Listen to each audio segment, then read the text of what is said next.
नमस्कार। Janaki FM 106 megahertz Janaki समाचार में अपने के स्वागत है। इस राजन से सुनाओ जाओ समाचार। एक लुका मुख्य समाचार।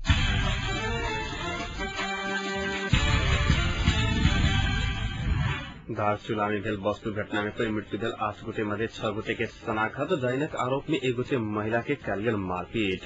संविधान सभा के निर्वाचन के विकल्प में रहल राप्रपा नेपालक अध्यक्ष कमल थापा के कहब आए आषाढ़ शुक्ल पक्ष गुरु पूर्णिमा तिथि देशभर गुरु प्रति श्रद्धा आ सम्मान प्रकट धूमधाम के संग मनाओल जा रहल। सर्लाही से संचालित विकास योजना से मापदंड अनुसार काम नहीं कयल गेल त रकम रोका कयल जायत आ धुमसा में सवाई दुर्घटना की संख्या में लगातार वृद्धि भ रहल। दार्चुला में आई दिनसर भेल बस दुर्घटना में परिकर मृत्यु भेल समय से 8 गोटे में से 6 गोटे के शनाखत भेल। दुर्घटना में मृत्यु होवला समय दार्चुला जिला अंगावानी 1 के 19 वर्षक अंधावाल सिंह धामी, दार्चुला नमोली के 35 वर्षक लक्ष्मी जोशी, हीरादेवी भट्ट, कंचनपुर अंझलाड़ी सुनील सिंह धामी, एम्बेतड़ी के धौलाराम अंसार के आधमसा 3 खोजरी रहनिहार अमित कुमार पंडित के शनाखत भेल। इम्हर दोसर गोटे के शनाखत होबा नहीं सकल आ दुर्घटना में पर घायल भेल सबके एखन उपचार बढ़ धनगढ़ी से दार्चुला जा रहा अन्ना 4 6608 नंबर के बस आई भिनसर 5 बजे गवानी एगाविस के बगौड़ा में दुर्घटना भेला से 7 गोटे के घटनास्थल में 1 गोटे के इलाज के क्रम में मृत्यु भेल जिला प्राधिकार दार्चुला जनौलका।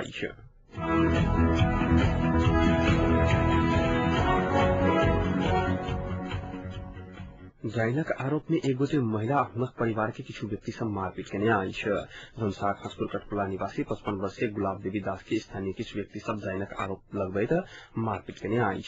मित्र फाल्गुन महीना में परिक्रमा घुमक गेल समय वह गामक विश्वनाथ दास के 10 वर्षीय बेटा काली दास की मृत्यु भेल छल। परिक्रमा घुम कर अलाक बाद विश्वनाथ अपना बेटा के मारि देने कहत बेर बेर धमकी देत आयल छल। रवि दिन वह गामक महिला कापर आ हुनक बेटा रविन्द्र कापर मारपीट करने छल। गुलाब देवी के मारपीट समय बचाव कर गेल समय हुनक श्रीमान गुदार दास आ बेटा जितेन्द्र दास के सेहो मारपीट कयल गेल छल। घायल सबके जनकपुर पब्लिक हॉस्पिटल में उपचार भ रहल अछि।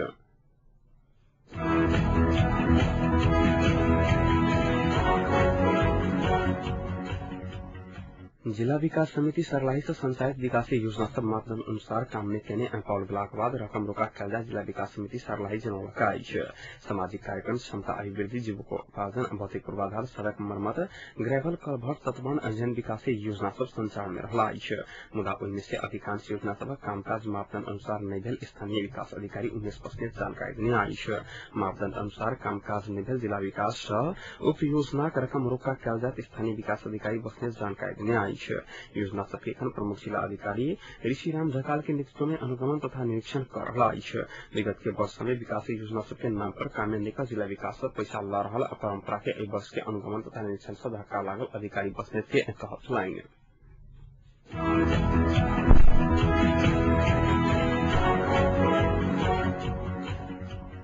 मोहन वैद किरणक नेतृत्व में रहल नेपाल कम्युनिस्ट पार्टी माओवादी के धुमसा जिला समिति के कार्यालय के आई एक समारोह बीच उद्घाटन कयल गेल। कार्यक्रम में वरिष्ठ पार्टी के मिथिला राज्य समिति के इंचार्ज कृष्णदेव सिंह धनुवार अपने सब पार्टी नहीं फुटौने दावी करते पार्टी के विचार छोड़ प्रचंड पार्टी त्याग करने बतौने छलाइत। वो प्रचंड आ बाबूराम क्रांतिकारी ने नव संसदवादी भेल आरोप लगौने छलाइत। कार्यक्रम में वरिष्ठ माओवादी के मिथिला राज्य समिति के सेक्रेटरी रोशन जनकपुरी, प्रधानमंत्री आ राष्ट्रपति अपन ताकत प्रयोग कर चला कनाने फसिस्ट तानाशाह व्यवस्था आवा के संभावना रहल बतौने छलाइत। वो एहन व्यवस्था विरुद्ध जनता शासित होबा प्रवाह बतौने छलाइत।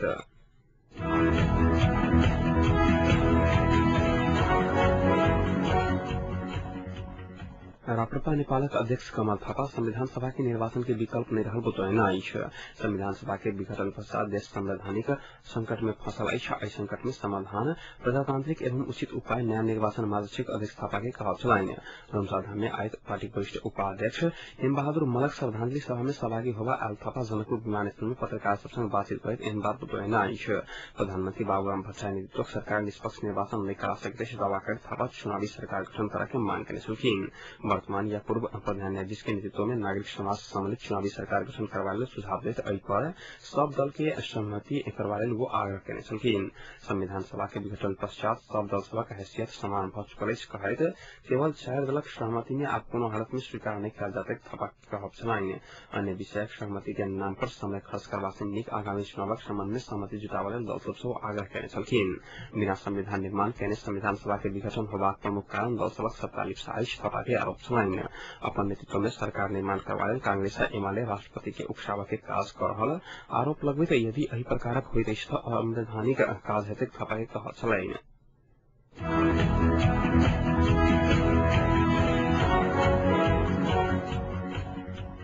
जनकपुर रामानंद चौक पर भेल बम विस्फोटक घटना में शहादत प्राप्त कनिहार शहीद परिवार के आय राहत वितरण कयल गेल अछि। जिला प्रशासन कार्यालय धुंसा आई कार्यक्रम के बीच 3टा शहीद परिवार के राहत वितरण कयलक अछि। शहीद घोषणा के बाद नेपाल सरकारक तरफ से राहत स्वरूप प्रदान कयल गेल 10 लाख में से 9,75,000 के चेक 3टा शहीद परिवार के प्रमुख जिलाधिकारी बसंत राज गौतम हस्तांतरण करने छलखिन। ऐसे पहले शहीद परिवार सबके 25,000 रकम वितरण कयल गेल रहैक।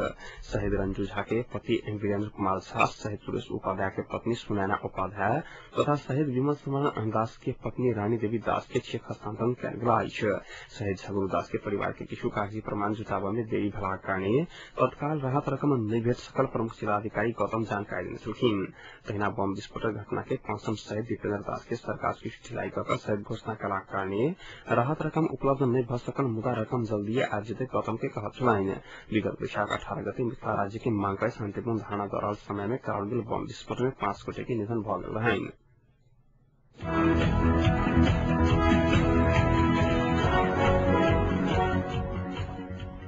आई आषाढ़ शुक्ल पक्षक गुरु पूर्णिमा तिथि अर्थात पूर्णिमा देशभर गुरुप्रति श्रद्धा और सम्मान प्रकट कर धूमधाम के संग मनाओल जा रहल अछि।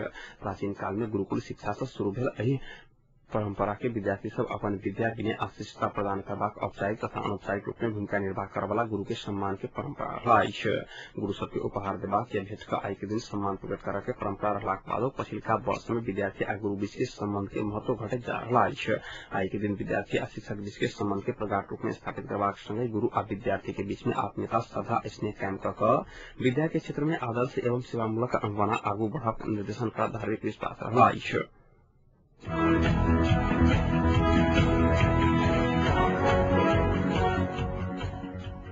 मोहतरी के बेलगाछी भंताबाड़ी में जंगल में अपने बुकने जाने से पिछा के एक गोटे की मृत्यु भऽ गेल अछि। बेलगाछी के जंगल से साइकिल में जारनि डाक्टर जा रहल समय मोहतरी कन्हवा वासी 35 वर्षक पटेल कहवा वाला एक व्यक्ति के जान गेल अछि।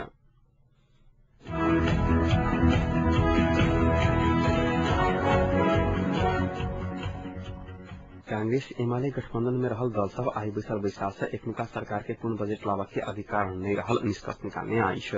एमाले केंद्रीय कार्यालय बरखू में बैसल विपक्षी गठबंधन के बैसाल से प्रधानमंत्री डॉक्टर भट्टराई जल्दी से जल्दी राजीनामा दऽ सहमति के बात खोलब पड़त निष्कर्ष निकालने छल। विपक्षी दल सबक बैसाल से अध्यादेश से सरकार के बजट लाबक से रोक लगाओल गेल राष्ट्रपति के आग्रह कयल जाय समेत निर्णय कयल गेल छल। कोनो भी हालत में पूर्ण बजट लाबक के तैयारी में लागल सरकारी योजना सफल होबा नहीं दे विपक्षी दल सबक बैसल छल। सर्वोच्च अदालतक आदेश के बाद सरकार पूर्ण बजट लाबक के तैयारी में लागल अछि।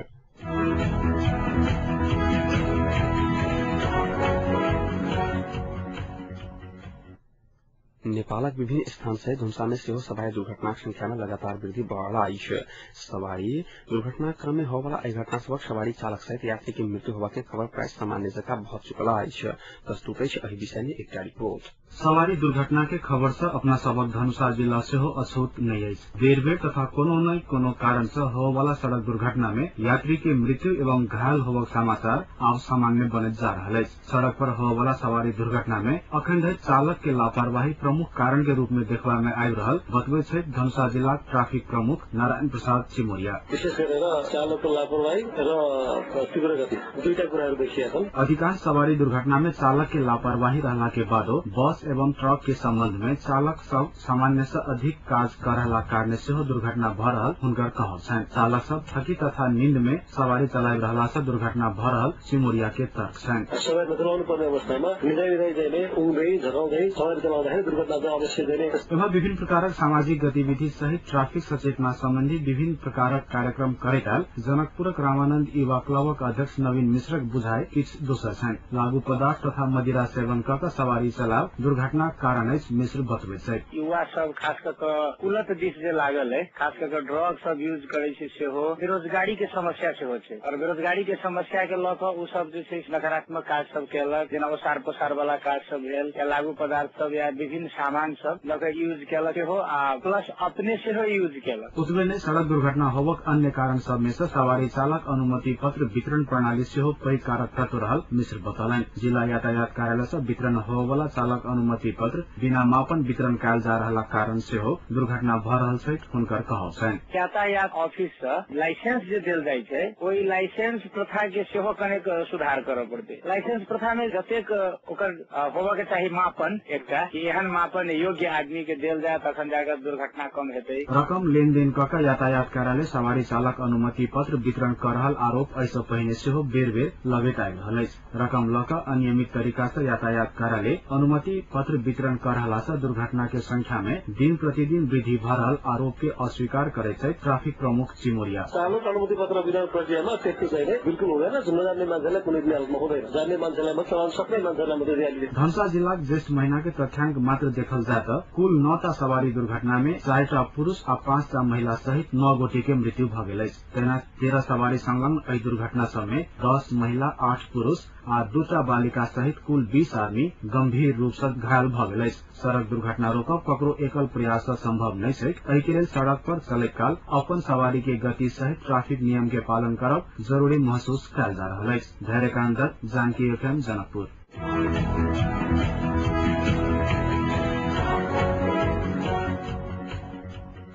नेकपा एमाले के नेता केपी शर्मा ओली कहने जे संविधान सभा असफल बनाकर राजनीतिक संकट ठाड़ कहीं एखनुका काम चलाउ सरकार के निरंतरता नहीं देल जात। झापा के दमक में आई प्रेस चुकाई द्वारा कयल गेल पत्रकार भेटघाट में ओली देशक राजनीतिक दिशाहीनता के स्थिति से बाहर निकाल लेल सहमति के नया सरकार बनाव पर बात में जोर दिलाइन। तत्काल सरकार छोड़कर सहमति के लिए बात खुला कर प्रभाग में राजनामा नहीं दे कहना प्रधानमंत्री के मुख्तार ओली के टिप्पणी छुआइन। ओली अनुपयुक्त समय में अनुपयुक्त तरीका से निर्वाचन भेला संविधान सभा सफल होबा नहीं सकल बतौने छलाइक।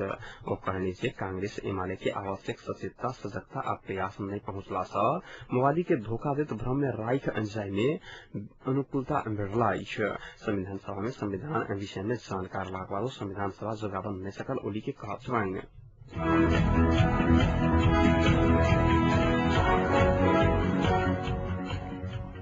सर्लाइक मुसोली 2 में अपने रखने बम विस्फोट भेला से एक गोटे घायल भेल। प्राप्त जानकारी अनुसार गड़ैया एक रहनिहार 21 वर्षक राम विराट यादव घायल भेल। साइकिल में प्रेशर कुकर बम लादकर जा रहल यादव के भिनसर 8 बजे अचानक बम विस्फोट भेल छल। यादव के बम पैर में बेसी चोट लागल। जिला अस्पताल मलंगवा में इलाज भरल जिला प्रहरी कार्यालय प्रहरी उपरीक्षक राम प्रसाद श्रेष्ठ जानकारी देने आई। घटना बारे थप अनुसंधान भ रहल वो बतौने छलाइक। साइकिल पर 2 गोटे सवार छल जाहि से बम विस्फोट भेला पर एक गोटे भागा में सफल भेल प्रत्यक्षदर्शी सब बतौने आई।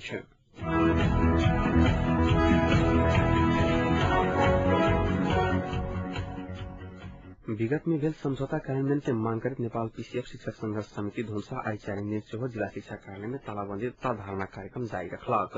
रिक्त दरबंदी में पीसीएफ शिक्षक के प्राथमिकता देबाक, दरबंदी सड़क सेवा सुविधा निकासा करबाक, पीसीएफ में नियुक्ति शिक्षक के कोनो भी बहाना में नहीं हटाबाक, प्रक्रिया अपनावा के थाई कर प्रभाग सहित के मांग कार्यान्वयन के मांग करत आइए कार्यालय के मुठ गेट में अनिश्चितकालीन तालाबंदी कयल गेल छल। तालाबंदी से कार्यालय के कामकाज प्रभावित भेलाक कारणे सेवाग्राही सब ओहिना गृह प्रभाग बाध्य भेल छल।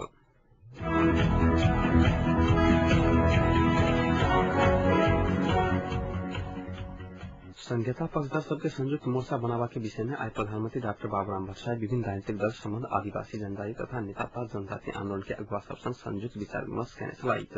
विमर्श में जातीय संघीयता पक्षधर सभा के मोर्चा बनावा के विषय में सहमति मिलल अन्य जनजाति नेता सब बतौनी आई। प्रधानमंत्री संघ के विमर्श के बाद आदिवासी जनजाति महासंघ के पूर्व महासचिव डॉक्टर ओम गुरु विगत में बेर बेर बनाओल गेल मोर्चा सब प्रभावहीन भेला से अहम मुद्दा स्थापित करबाक जेहन मोर्चा बनावा करबाक विषय में विमर्श पर जानकारी देने छलखिन।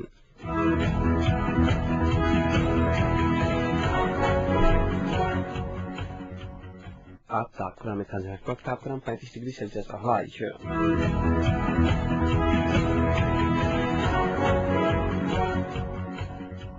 प्रमुख समाचार अंत में पुनः एक बार फिर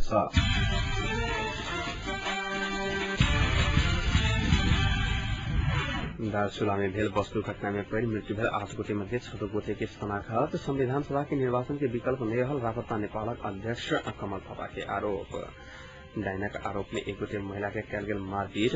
आई असार शुक्ल पक्ष गुरु पूर्णिमा तिथि देशभर गुरु प्रति श्रद्धा और सम्मान प्रकट कर धूमधाम के संग मनाओल जा रहा। सर्लाही से संचालित विकासी योजना से मापदंड अनुसार काम नहीं कयल गेल तर रकम रोका कयल जायत। अभंसा में सवारी दुर्घटना की संख्या में लगातार वृद्धि भ रहा।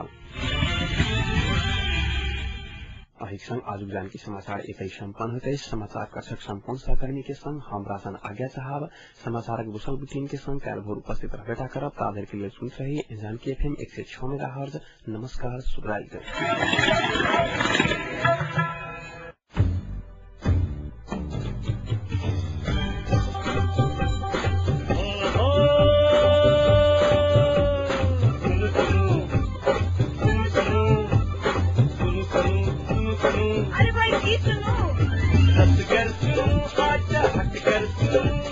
पल पल के खबर घर भाई सब सुन